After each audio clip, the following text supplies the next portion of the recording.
Hello അസ്സലാമു അലൈക്കും. എല്ലാവരും നോമ്പും എവിടെ എത്തി? എൻ്റേത് ഇതാ ഇങ്ങനെ നിൽക്കുന്നു കേട്ടോ. ഈ നൃത്തം എന്താണെന്ന് മനസ്സിലായില്ല? എന്തുണ്ടാക്കുമെന്ന് ഇതൊരു ചോദ്യചിഹ്നമാണ്. ഒരു 3 നോമ്പ് വരെ വളരെ സ്മൂത്തായിട്ട് പോകും. അതുണ്ടാക്കുക ഇതുണ്ടാക്കുക ഇങ്ങനെ ഉണ്ടാക്കാമെന്ന്. പിന്നെ പിന്നെ പിന്നെ പിന്നെ ചില അതങ്ങനെയാണ്. പിന്നെ എന്തുണ്ടാക്കും? ഈ രാവിലത്തെ ബ്രേക്ക്ഫാസ്റ്റ് എന്തുണ്ടാക്കും നമ്മൾ വീട്ടമ്മമാർ ആലോചിക്കില്ലേ? അതേപോലെ തന്നെ കേട്ടോ. ഇനി നോമ്പ് തുറക്കാൻ എന്തുണ്ടാക്കും, എന്ത് പത്തിരി ഉണ്ടാക്കും, എന്ത് പലഹാരം ഉണ്ടാക്കും, അങ്ങനെ ആലോചിച്ച് ലാസ്റ്റ് എവിടെ എത്തും? പുതിയ ഐറ്റമിലൊന്നും എത്തൂല.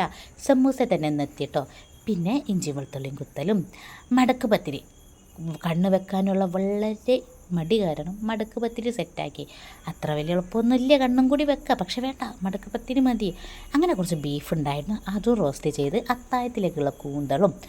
പിന്നെ നമ്മൾ സമൂസയും, അതിൻ്റെ കൂടെ സമൂസ ഇഷ്ടമില്ലാത്തത് കൊണ്ട് നമുക്ക് കുറച്ച് 2-3 കോഴിമുട്ട എടുത്ത് മുട്ട ബജിയും സെറ്റാക്കി കേട്ടോ.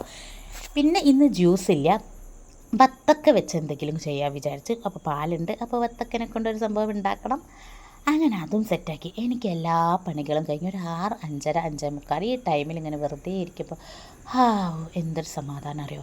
ഈ ഫുഡ് ഉണ്ടാക്കണതിനൊന്നും ഒരു കുഴപ്പമില്ല കേട്ടോ, പക്ഷെ പാത്രം കഴുകൽ, എൻ്റെ റബ്ബേ, ഉപ്പാടുള്ള ഈ പാത്രം കഴുകി കിട്ടും. അതും ഭയങ്കരമാണ് കേട്ടോ കഴുകൽ. അങ്ങനെ വിഭവങ്ങളൊക്കെ ഒരുവിധമെല്ലാം സെറ്റായി. ഇനി നേരെ ടേബിൾ സെറ്റാക്കുക. അവിടെയും കൂടി കൊണ്ട് വെച്ച് കഴിഞ്ഞാൽ റാഹത്താവും കേട്ടോ. കാരണം അതാണല്ലോ മെയിൻ. പിന്നെ അങ്ങോട്ട് ഇരിക്കും. പിന്നെയെന്ന് വെച്ചാൽ ആ ബാങ്ക് കൊടുക്കുന്ന ടൈമിലാണ് ഇവിടെ ക്ഷേത്രത്തിൽ നിന്നും ഭജന ഉണ്ടാവുക. അപ്പോൾ ഇത് രണ്ടും ഒരേ ടൈം ആയതുകൊണ്ട് വളരെ സൂക്ഷ്മതയോടെ കാതോർത്തിരിക്കണം ബാങ്കിനെ.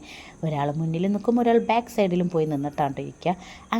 ഇങ്ങനെ ഇരിക്കുമ്പോൾ ഒരു ഭയങ്കര സുഖമാണ് കേട്ടോ. എല്ലാം സെറ്റായി ടേബിൾ മേലെത്തുമ്പോൾ അങ്ങനെ ചായയും പലഹാരങ്ങളും എല്ലാം സെറ്റ് ചെയ്ത് നേരെ 2 നോമ്പുകാരും വെയിറ്റ് ചെയ്തിരിക്കുകയാണ് കേട്ടോ. അങ്ങനെ 2 ആളെ വെയിറ്റിങ്ങിലും ബാങ്ക് കൊടുക്കട്ടെ. ഇനി ഞങ്ങൾ ബാങ്ക് കൊടുത്തിട്ട് കാണാം. അപ്പം ടാറ്റ ബൈ ബൈ, സീ യു.